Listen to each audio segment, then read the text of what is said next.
Hey everyone, insight number 3 here. So we're still in Luke 22. The next two are going to be in John. Remember Luke 22 and John 18 this week.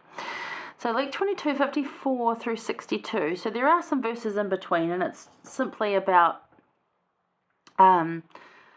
Jesus getting arrested, Judas turning up with a whole bunch of guards and getting arrested. And we're sort of going to cover that more in John. So it's a little disjointed as far as timeline goes, but I figured it was just better to keep to the book and keep in chronological of the way that the New Testament is rather than jump around.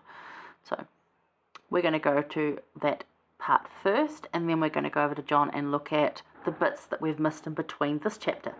Hopefully it makes sense. Anyway, so I've called this one Protective Instinct and Cause of Complete Conversion, because if you look at the first insight this week, we're talking about testimony versus conversion and the difference and how that was a beginning. And this is a beginning of conversion for John, going through the hard things of losing Christ and his experience. So we're going to talk about that. So 54, so they take Jesus away, but Peter goes with them. He follows them, and because he has that, as I said, that incredible loyalty and that huge sense of protection towards Christ, and indeed probably towards the other disciples and his friends. It's just who he is. He's incredibly gracious, but also needs to temper his anger. Remember, Jesus named him and his brother James. He called Peter and James sons of thunder, because they were reactive. They were like hardcore men. Like, come on, don't mess with us. We're protective of our friends and family, and it's a good trait to have, but there's better ways to do it. So they took him and led him and brought him into the high priest's house, and Peter followed afar off. So there's this protective instinct we see coming in. That's very much, I'm here to look after you, I've got your back. And it's like, but, we all know that this had to happen, right? So when they had kindled a fire in the midst of the hall and they sat down together, Peter sat in amongst the crowd that had gathered to see this, arresting judgment of Christ as such. But a certain maid beheld him. Now remember, previously, Christ had said to him, this is when we did in 34, I said unto thee, Peter, that the cock shall not crow this day before thou shalt thrice deny that thou knowest me. And we covered that in insight number 2. So he's already told him that. And Peter's like, but I would never do that. I'm not going to deny you. It's not in my character. I'm not going to do that. So we'll talk around that in a minute. But anyway, so Peter sat amongst them. Certain maid beheld him as sat by the fire, and she's like to him, aren't you with Jesus? And he denied him, saying, Woman, I don't know him. And after a little while, another person saw him and said, aren't you with Jesus? And he's like, Man, I am not with him. I don't know him. So this is 2 times. And about the space of 1 hour after confidently affirmed, saying, Of the truth, this fellow also was with him, for he is a Galilean. So someone else had said, after about an hour of this going on, he's also from Galilee. I am sure I saw him with Jesus walking around. Peter's got that kind of, character that you're not going to forget easy. You're going to meet him, you're going to know it. I'm pretty sure he was with him. And Peter says, Man, I know not what thou sayest. And immediately while he yet he spoke, the cock crew. And the Lord turned and looked at Peter. And Peter remembered the word of the Lord, how he had said unto him before the cock crow, Thou shalt deny me thrice. And Peter went out and wept bitterly. So this was the beginning of Peter's conversion. Now this is out of character for Peter, and there's debate over what was the intention of this. And as Peter we don't have a book of Peter, we don't have his first-hand account, there are only second-hand accounts. Remember, this is Luke, who went back like a journalist and interviewed those that were around. So even that, and you'll see in John, who John wrote it to, but again, not so much first-hand account. So we see here in John 18 how Peter went from testimony to conversion, or the beginning of conversion, because it goes on as a process for a while. Now, President Kimball suggested that Christ told Peter to deny affiliation so as to remain safe to head the church in the coming years. And this seems to fit Peter's personality and ethics and values, as definitely does for me and makes more sense to me. But if that wasn't a case, and Peter did simply just deny Christ, what can we learn from this? Because there's 2 schools of thought on that around, did Christ tell him to do that, or did he just actually do this? So either one, what can we learn from it? One day we'll find out. Right now, we don't know.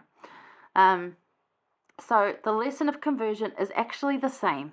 It mattereth not which one of those scenarios were the case. The lesson of conversion is the same. Verse 62 shows the sorrow and the mighty change of conversion that takes him from Peter, apostle and believer in Jesus, to Peter, Christ's rock, a changed man, converted and ready to lead. It changes within him. And you notice that this doesn't happen in a place of safety and happiness and a calm moment. No, when does this happen? In the craziness and the ugly and in the mess. And perhaps the mistake or perhaps the instruction of Christ, whichever one. It actually doesn't matter because the conversion that happens and starts to occur here is the same.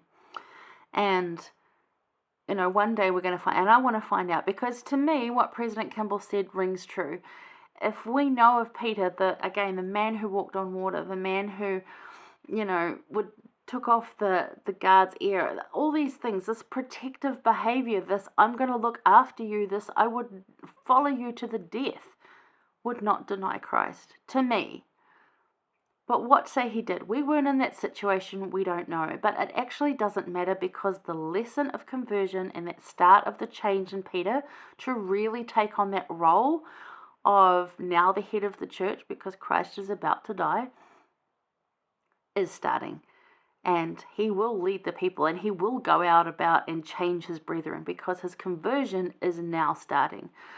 So earlier in the chapter, when the Lord says to him, once thou converted, go and help thy brethren. And Peter's thinking, hello, already converted. And it's like, no, you have a really good testimony and that's fantastic. But here's the start of your conversion. Here's the start of you changing who you are and growing into who I need you to be. He was already growing. It wasn't like he'd done no growth, but there's a point in which you actually, it's almost physically change, but it's definitely a spiritual change. And you will see this in people. You know this. You will. There's a really, really great talk on this from Elder Brett K. Natras from this last general conference around this particular young man that had that change, and Elder Natras had expressed that he could see that in this boy's eyes, that the light of Christ was now in him, fully converted, not just a testimony. Because you can have a testimony, as I said in the first one, and still not go to church or whatever. Or you can have a testimony and do all those church things and still not quite be converted. There is something that needs to actually change within you to have that conversion happen. And it's a beautiful thing when it happens, but it does take a while. So whether President Kimball was right or whether it's exactly how it says it in the scriptures, I don't know. But it doesn't actually matter. The lesson is the same.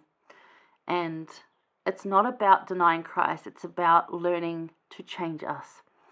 But that moment that Christ looked at him and caught his eye, can you imagine being in that position? Whether you had been doing what he told you to do or the fact that you had just done what he told you was going to happen. That would just be it would be heartbreaking sorrow if he was your best friend and you'd done that. Whether he told you to do it or whether you did it, it doesn't matter. It's still going to break your heart and it's still going to cause that conversion. So this was the beginning of Peter's conversion time period and his learning to lead rather than be led. His learning to be the Peter that we know now, because then he's 30? He's still young. The Peter we know had so much more experience before he passed away and continues to minister now. He's just a different person. If you go to the temple, you'll see Peter looking not 30 years old, right? Yeah. Well, represented is the better way, because it's not the actual Peter, is it? We don't know what the actual Peter looks like. We've got some idea, but don't know. Anyway, that's an actor playing Peter, but it would be indicative of what he would appear to be. There you go. Anyway, so protective instinct and cause of complete conversion. So think about that. And how might that have happened in your life? How might you have recognized this? And does this lesson resonate with you in which way? Because there's a heavy debate. But actually, as I said, either way, it was the start of a change in Peter. It was the start of that conversion. So there you go. All right. Hang about. We're going to go look at 2 more insights, both in John 18. I'll see you there.